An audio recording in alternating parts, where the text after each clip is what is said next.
On the night of February 14th, 2025, a drone launched from Russia began a journey into history, whether intentional or accidental. This story of history would continue to the present day, and far beyond the borders of Russia or Ukraine, its target nation, with part of it concluding thousands of miles away, including with me. This is the story of the Russian-made Geran-2 drone that struck the new safe confinement of the Chernobyl nuclear power plant. There are two main characters in this story, and neither of them are human. The first is the one we are all familiar with, the new safe confinement. Just under 109 meters tall, 162 meters long, and 257 meters wide. This masterpiece of engineering was designed to allow for the dismantling of the sarcophagus within, and with it came many design choices that made it possible to do so. For instance, the new safe confinement was hermetically sealed and negatively pressured. This prevents the escape of airborne contaminants, and should the worst come to pass and a hole was punched into the side of it, air would flow inwards instead of outwards, meaning that there would be no radiation release from the sarcophagus. Furthermore, the new safe confinement had internal climate control to limit the corrosion of the internal metal sheathing to prolong its lifespan. Perhaps the most significant feature of the new safe confinement, outside of its isolating abilities, is the giant main crane system that runs along the top of the building. This was designed to remove the delicate roof off of the top of the sarcophagus, to make the removal of waste inside the reactor hull possible, and to also remove the mammoth beam in the future, a 127-ton, 70-meter-long steel beam that is both supporting the roof and causing significant structural stress on the deaerator block of the sarcophagus. The second character is the Geran-2 drone. The Geran-2, or Geranium-2, is the Russian designation for the Iranian-manufactured Shahed-136. The Shahed is a cheaply made drone, assembled from various electronic components, both domestic and foreign. With a 3.5 meter length and 2.5 meter wingspan, weighing 200 kilograms, this drone generally relies on civilian GPS to identify where it is, using a petrol engine to drive a two-bladed propeller to reach speeds of 115 miles per hour, or 185 kilometers per hour, and carrying a 50-kilogram warhead in the nose. The benefit of its low-cost, simple design is that it can be manufactured quickly and in huge amounts. This means that thousands of them can be deployed, and the Russian army has done so in near-constant night raids on Ukraine, targeting everything from military targets to energy hubs to the civilian population. The Geran-2 drone has another additional advantage to Ukrainian air defense, in that it flies at a very low altitude, below what the Ukrainian air defense was geared to combat against. Its small size makes it difficult to identify on radar, and so the Ukrainian army turned towards acoustic microphones to track them.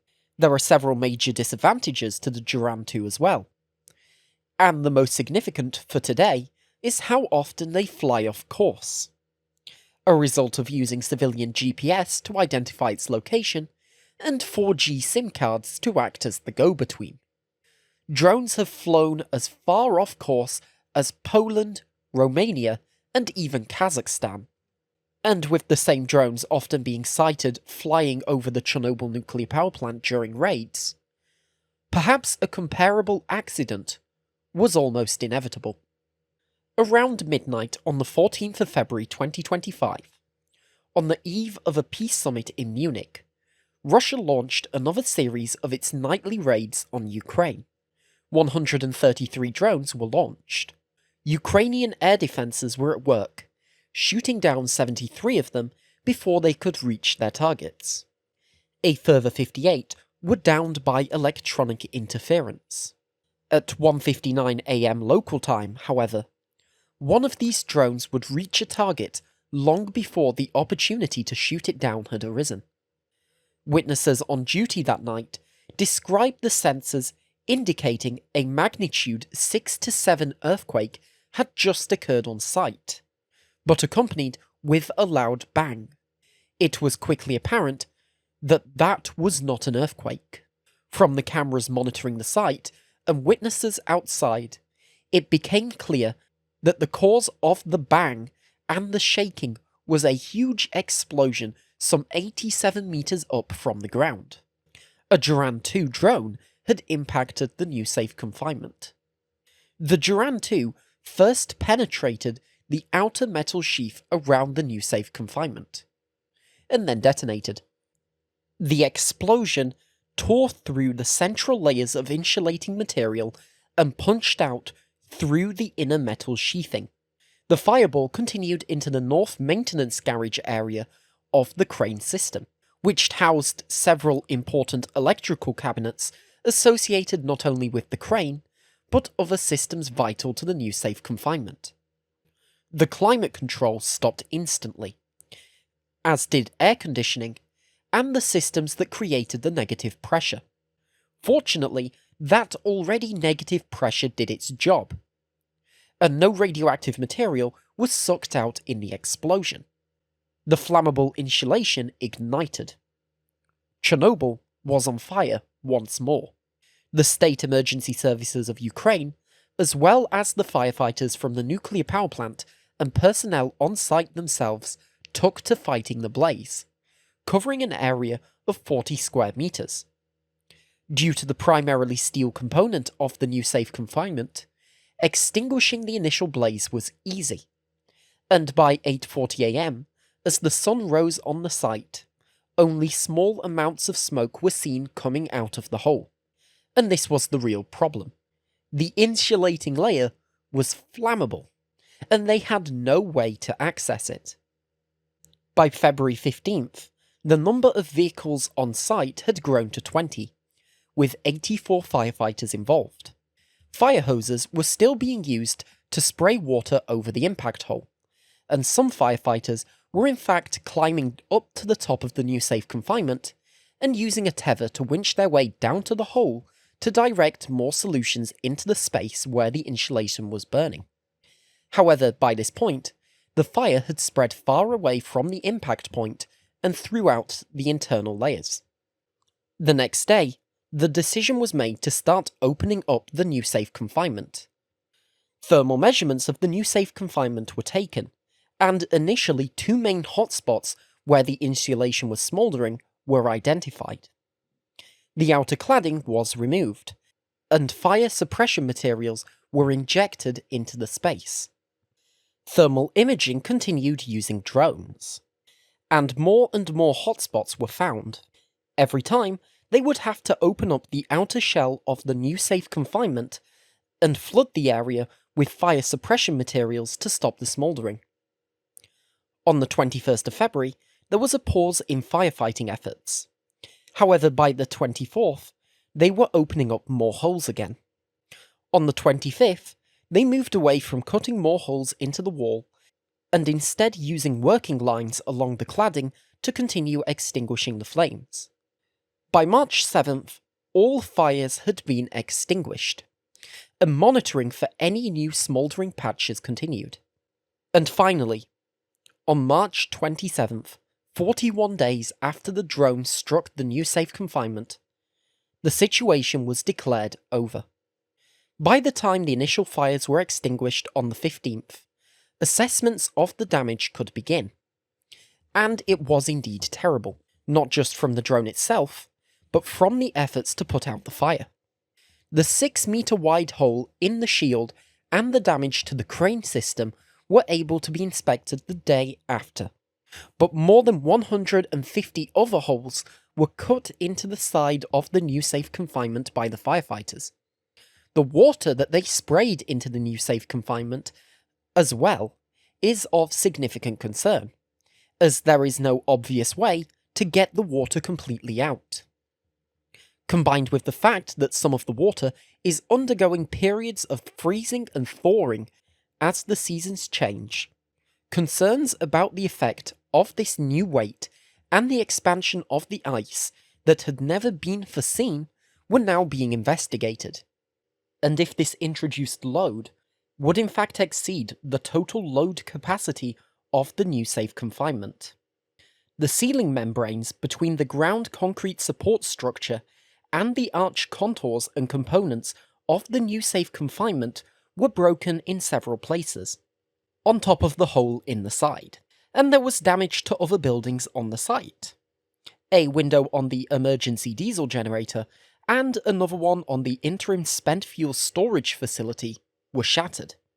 A large amount of debris from the drone landed outside of the new safe confinement.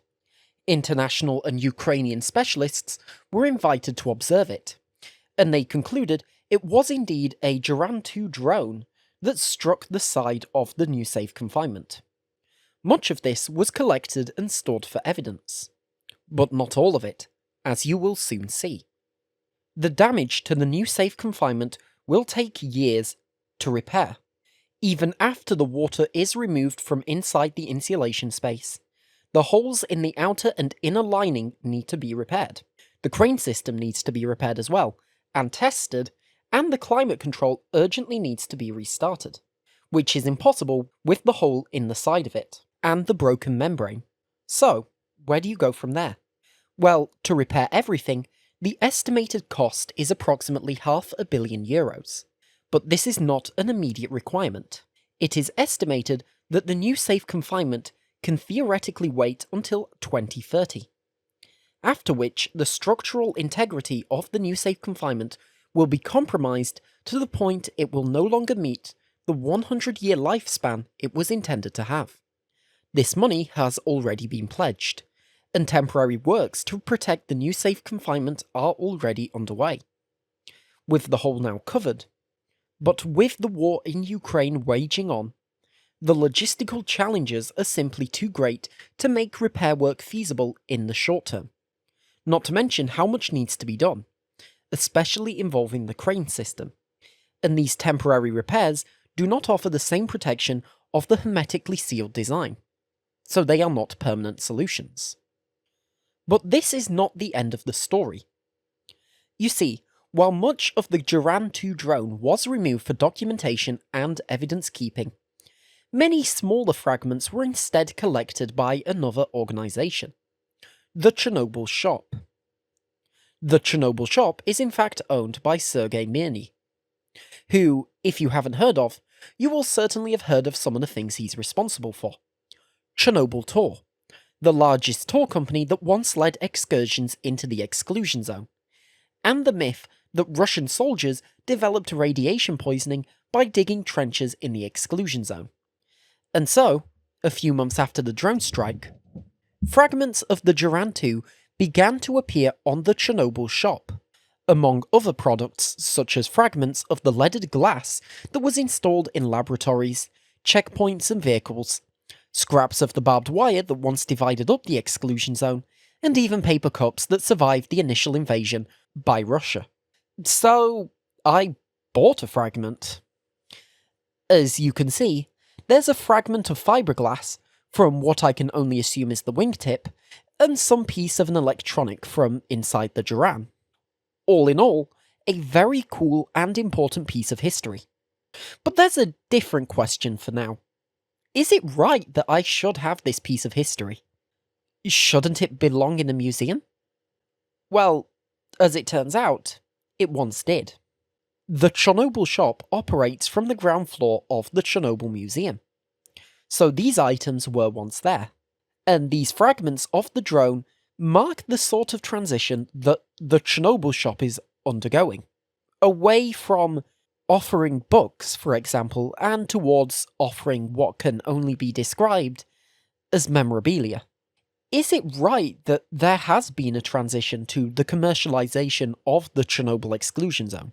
A place that, at least to me, serves as an important historical location, A place of great tragedy where the lessons need to be learned and the science and stories of those who were there deserve to be told. And a place not to explore and run amok, as it seems to be transitioning towards, especially in the years between 2019 and 2022. And that's how I feel on the matter.